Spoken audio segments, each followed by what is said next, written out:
Hello students, I want to show you how to write a proper paragraph response to the question. Let's read the question. What does Coates believe about the afterlife, and how does this affect his ideas about justice and forgiveness? How does he communicate this? Well, if you look here, we've already done our annotating here, so we have a strong idea of what Ta-Nehisi Coates means and what he believes about the afterlife. We know that he focuses on the flesh or on the body, neurons and nerves. And let me try this again.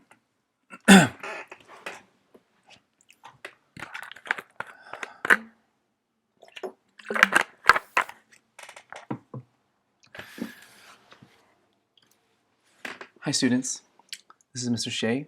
I want to show you how to write a paragraph in response to the question for this week. Now I want you to notice here that I have two window panes open. The first one is the close reading exercise along with the paragraph response in the same document. And also this right here, which is my paragraph sentence starters that I provided for you to help you write this paragraph and future paragraphs. So let's read the question before we get started. Here's the question. What does Coates believe about the afterlife, and how does this affect his ideas about justice and forgiveness? How does he communicate this? Well, we already know the answer to this question. We have an idea anyways, because we know, according to our annotations, that he has strong imagery to convey focus on the body. He likes to focus on the body over the spirit, so to speak. So I'm going to write here underneath this page, and I'm going to kind of use these sentence frames from the paragraph sentence starters to convey my thoughts. So I'm going to zoom in here, and each of these sections here, claim, evidence, paraphrase, and reasoning and link, are different parts of the paragraph that I'll be inputting into the paragraph.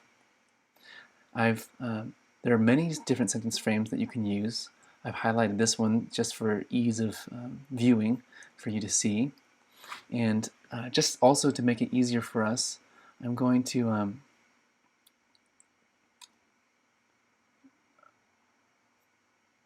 where did it go? Where'd my toolbar go? Oh, there it is.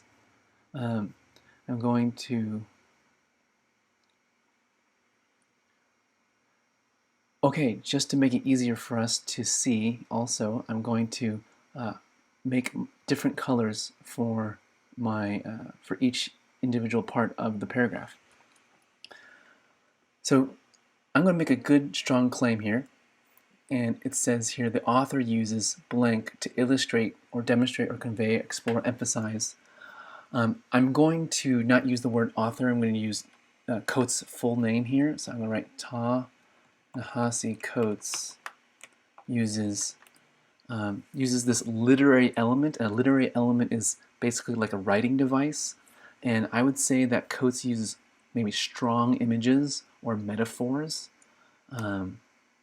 You know, he uses words like voltage conducted through neurons and nerves, scorched shoulders and arms, ripped open back. I mean, those are really disturbing images. So I'm going to use here, Ta-Nehisi Coates uses strong visual imagery, probably put a column, to do what? To demonstrate, to illustrate? Well, I'm going to use here to emphasize, because I think he's emphasizing something, how the value of the earthly body outweighs divine comfort and forgiveness. I'll make this a little darker just in case you guys can't see.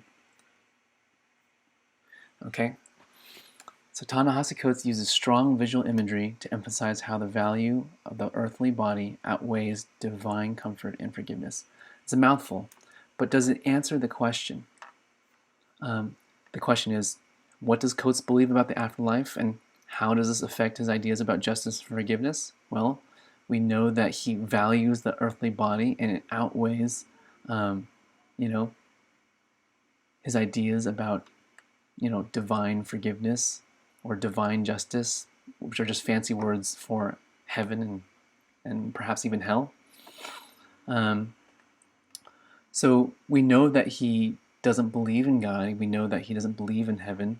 So he doesn't really he doesn't really believe in the calls for forgiveness. We see that directly when he says here, for the crimes of destroying the body of Prince Jones, I did not believe in forgiveness. I want to highlight that too, just to, let's highlight an easier color to see, just because I might want to use it for my evidence next. Okay, so next part is to introduce evidence, and that's this middle part right here. There are tons of different sentence frames that you can use.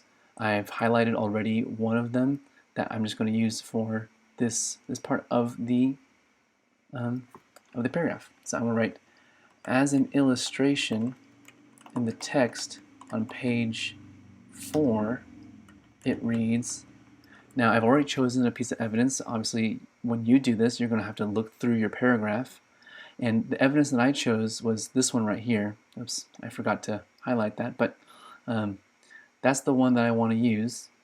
So I'm going to copy this. Whoops. Copy that. I'm going to do something really special here. I'm going to paste it without formatting. So it looks just like the text that I have here. Don't forget to put a quotation mark there, get rid of the period, and put the last name of the author and the page number with a period at the end. That's the proper way to cite it. So this is the evidence that I'm going to use to sort of prove or show how Ta-Nehisi Coates values the earthly body and how it's more valuable than divine comfort and forgiveness. So I'm going to say here, let's just read it. Let's reread it again just to get our minds back on track. Ta-Nehisi Coates uses strong visual imagery to emphasize how the value of the earthly body outweighs divine comfort and forgiveness. As an illustration, in the text on page 4, it reads, I believed, and still do, that our bodies are ourselves, that my soul is the voltage conducted through neurons and nerves, and that my spirit is my flesh. Coates 4. Good. That's that blue text there, that evidence is kind of a mouthful. There's lots of images going on there, and I need to explain that for the reader.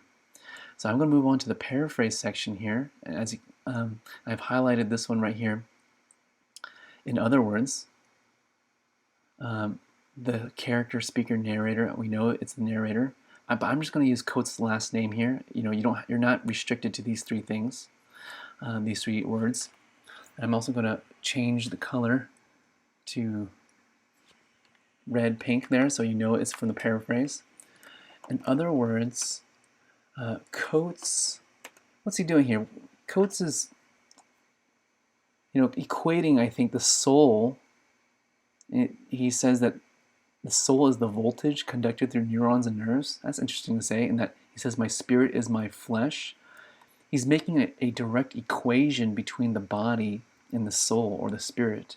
Or in other words, this might be a really sophisticated way of saying that the body is more important than the soul.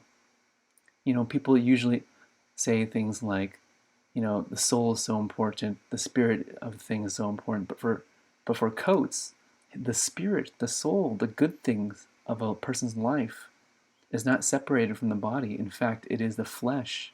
It is the neurons and nerves. So I'm going to write here, in other words, Coates equates the spirit to the body in these images.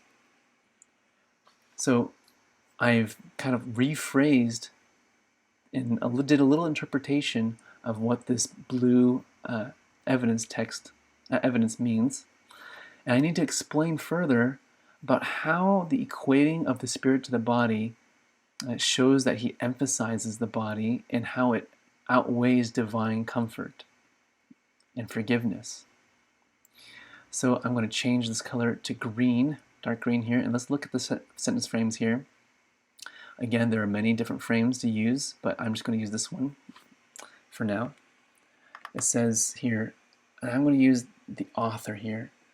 And you know what? Sometimes these sentence frames can be kind of constricting, so I'm going to kind of add a little bit here to make it an easier transition between my ideas. So I'm going to say, in other words, Coates equates the spirit to the body in these images, and by emphasizing the body, the author suggests, and I'm taking it from the author suggests right here from the sentence frames, the author suggests that familiar ideas of an afterlife and divine forgiveness mean nothing to him because these ideas are less valuable than the earthly body. They cannot even compare. Now, if you wrote this would be like about a C or a B because you've done just enough to answer the question, but you really need to add some more evidence here to kind of really support the main idea that when Coates values the earthly body, when he focuses on the body in earthly life, he kind of dismisses any calls for forgiveness or for a comforting thought of an afterlife. So I'm going to add, kind of combined, I'm going to introduce more evidence to support my idea, and I've kind of added another one down here at the end right here. It says another example. So I'm going to start here with the blue. Another example of what? Another example of how the body outweighs divine comfort and forgiveness. Notice how I'm kind of using the same language as the one that I have in the yellow claim there. Another example of how the body outweighs divine comfort and forgiveness is when he writes, for the crime of destroying the body of Prince Jones, I did not believe in forgiveness. Thanks, Google, for correcting that for me. Again, last name, Coates, and page 5 this time. Now, it's very clear here. I mean, there's not too much to explain, but I should still paraphrase it. So there's my paraphrase there. Another example of how the body outweighs divine comfort and forgiveness is when he writes, for the crime of destroying the body of Prince Jones, I did not believe in forgiveness. I need to paraphrase this to kind of make it easier for my reader to understand what this means. So I'm going to use this one right here. I've already highlighted it in blue. I'm going to say, that is to say, because the earthly body, this earthly life is so important to the author, he cannot simply forgive the police officers who killed Prince Jones, which is Ta-Nehisi Coates' friend. Okay, and I'm going to go to the final green here, which is here for the reasoning. I need to connect my evidence here back to the idea how the value of the earthly body outweighs divine comfort and forgiveness. To me, I'll use this one right here. Okay. So this can be interpreted to mean that Coates does not identify with calls for forgiveness for the police officers. And, you know, obviously that's not enough, so I gotta add a little bit more here.